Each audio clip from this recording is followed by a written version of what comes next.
One of the most disappointing teams in the show a year ago, just 70 wins, finished fourth in their division. How close are they to getting back into the playoff picture?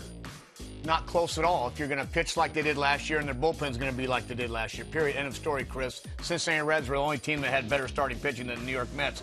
I've been on the Mets bandwagon. They let me down last year, I'm going to be honest with you. We have a lot of Mets fans there at the network. Anthony Jimenez, who's our wonderful producer of the show, Chris, and they live and die by the Mets. But I'm going to tell you right now, DeGrom, the best pitcher, period, on that staff. Syndergaard's going to have to go out there and do his thing like he's capable in that ceiling that we saw in 2015. They have the ability to be great, Chris. I don't know if they're great. I've been on their bandwagon saying they're great. I've been on everything saying, yep, the Mets, and you got Harvey, and you got everything, Steven Matz. To me, I thought he was going to be one of the best in that rotation. Needs to be healthy. How do you remain healthy? How do you go out and make starts? DeGrom's only got through 120-plus innings from this rotation, guys. So to say, are they ready to be a contending team? No, not with those numbers. Nope. I don't see it. And I was on that same bandwagon with you last year. That's why it was such a bumpy ride. It was awful. I mean, I actually picked them to win the East. You know how every year I picked the Nationals to win the World Series, which I did last year, but I picked them as a wild card team to end up winning the World Series. I believed in the Mets. Now, I think they're going to be better.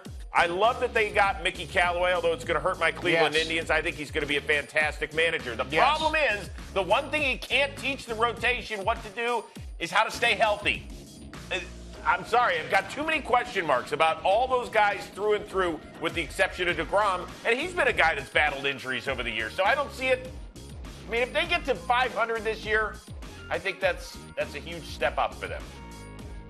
And what were they last year, Chris? They were 70 and 90-something, 92? 92. Yep.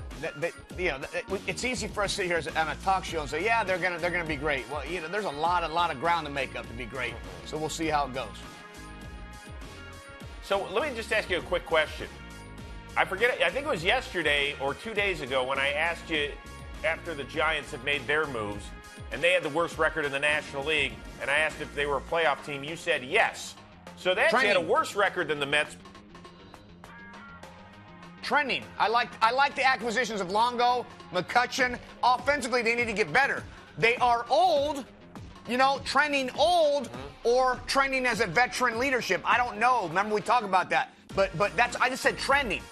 But the Mets, they frustrate me. They kind of hurt my feelings. They hurt my feelings, Chris, because I want them to be great. Okay.